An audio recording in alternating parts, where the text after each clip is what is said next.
এখন আমরা কিছু সূত্র পড়ব পর্যায়কালের। সেই সূত্রগুলার মধ্যে যে সম্পর্ক, সেই সম্পর্কগুলা জানা আমাদের খুব গুরুত্বপূর্ণ।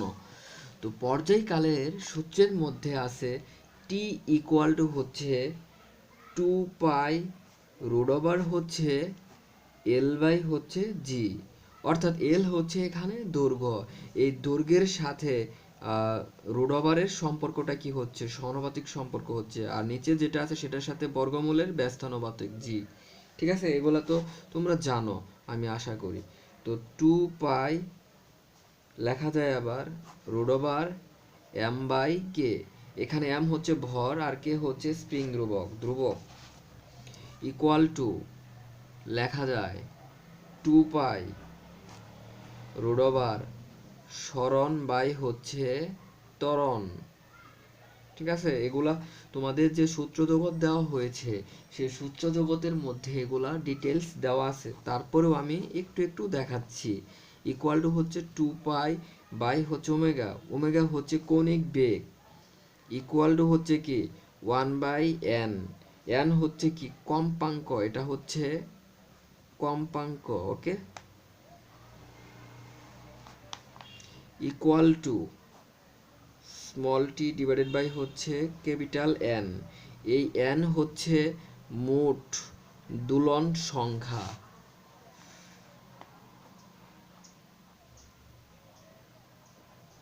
ঠিক আছে, এন হচ্ছে মোট দোলন সংখ্যা এবং এই টি হচ্ছে মোট সময়, মোট সময়।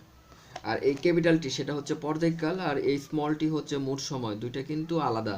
ঠিক আছে, আর নিচের যে ক্যাপিটাল এন সেটা হচ্ছে মোট দোলন সংখ্যা, আর এখানে যে স্মল এন সেটা হচ্ছে কম্পাঙ্ক। উল্টাপাল্টা করা যাবে না কিন্তু কখনো। তো আচ্ছা, আমরা এফ সমান কি জানি? এফ সমান আমরা জানি এম জি। ঠিক আছে, ভর গুণন হচ্ছে অভিকর্ষ ত্বরণ। আবার এফ সমান আমরা কি জানি? কে এক্স, এটা হচ্ছে স্প্রিং ধ্রুবক, আর এখানে এক্স হচ্ছে সরণ। সরণকে বলছিলাম ওয়াই অথবা এক্স দিয়ে প্রকাশ করা হয়। যাই হোক, এখন লক্ষ্য করো, আমরা এই এম জি আর কে এক্স কি সমান লিখতে পারি? অবশ্যই লিখতে পারি। এম জি সমান হচ্ছে কে এক্স। এখন আমরা এম বাই কে এটা সমান কত লিখতে পারি? এক্স বাই হচ্ছে জি। এটা লক্ষ্য করো তো, এখানে যে একটা সূত্র লিখছিলাম 2 পাই রুট ওভার হচ্ছে এম বাই কে, এই এম আর কে এর সাথে মিলাও তো।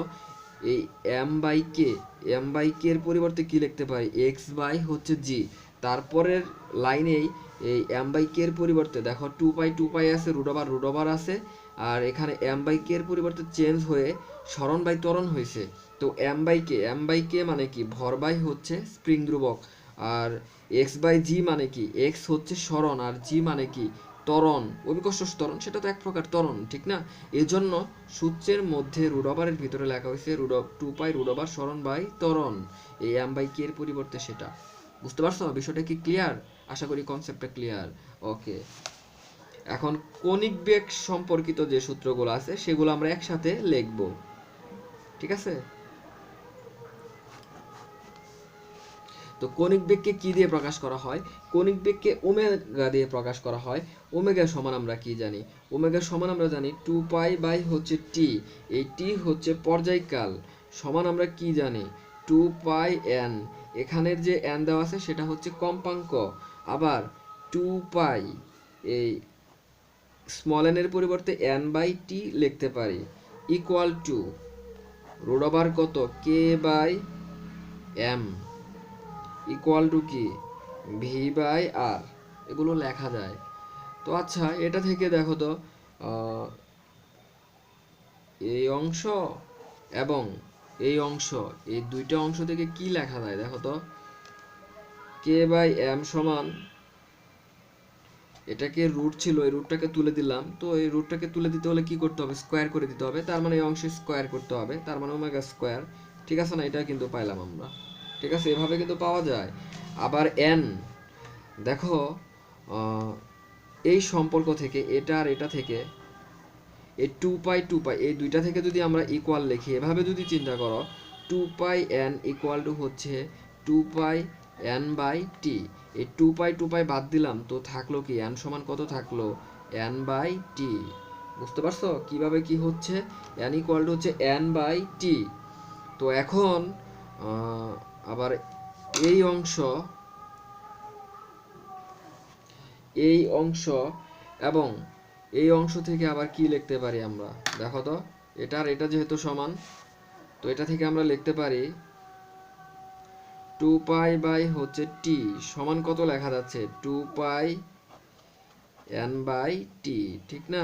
এই টু পাই বাদ দিলাম, তো তার মানে কত থাকলো এখানে, তার মানে থাকলো ওয়ান বাই টি সমান কত থাকলো, এন বাই টি। এখন এটাকে যদি চেঞ্জ করে দাও, তার মানে টিটাকে যদি উপরে তুলে দাও আর ওয়ানকে নিচে দাও, তাহলে এ সাইডেও স্মল টিকে উপরে তুলে দিতে হবে, এনকে নিচে দিতে হবে। তার মানে টি সমান কত লেখা যায়, দেখো তো, টি সমান লেখা যাচ্ছে স্মল টি ডিভাইডেড বাই হচ্ছে ক্যাপিটাল এন। তো কিভাবে কি আসতেছে সম্পর্কগুলো, এগুলা কি বুঝতে পারছো? আশা করি বোঝার কথা। তো তার মানে ক্যাপিটাল টি এটা হচ্ছে পর্যায়কাল, আর এই স্মল টি এটা হচ্ছে মোট সময়, এবং নিচে যে ক্যাপিটাল এন দেওয়া আছে সেটা হচ্ছে মোট দোলন সংখ্যা, উপরে লিখে দিছিলাম। যাই হোক, দেখো এটা হচ্ছে ইম্পর্টেন্ট সূত্র। এখানে যে এন সমান পর্যায়কাল, না সরি, এখানে এন যেটা কম্পাঙ্ক সমান হচ্ছে ক্যাপিটাল এন ডিভাইডেড বাই হচ্ছে টি। এটা মনে রাখার আরেকটা ট্রিক্স হচ্ছে, এখানে এন আছে, এনটা হচ্ছে কি উপরে না নিচে, মনে মনে ওয়ান আছে, এখানে এন উপরে আছে, তার মানে উপরেও এন থাকবে, সেটা হচ্ছে ক্যাপিটাল এন। ঠিক আছে, এভাবে চিন্তা করবা। আর যেটা টি দেওয়া আছে সেটা নিচে থাকবে, অবশ্যই সেটা হবে স্মল টি। আর এক্ষেত্রেও লক্ষ্য করো, এখানে ক্যাপিটাল টি আছে, ক্যাপিটাল টিটা কোথায় আছে, উপরে আছে। উপরে আছে মানে কি, তারপরে যে টিটা লিখবো ইকুয়ালের পরে, সেই টিটা অবশ্যই উপরে থাকবে, আর নিচে আছে ক্যাপিটাল এন। ওকে, আশা করি বিষয়টা ক্লিয়ার। আর ভি সমান আরেকটা সূত্র আছে, সেটা হচ্ছে ওমেগা আর। ঠিক আছে, বেগ সমান হচ্ছে ওমেগা আর, কণিক বেগ গুণন হচ্ছে ব্যাসার্ধ। ওকে, ধন্যবাদ।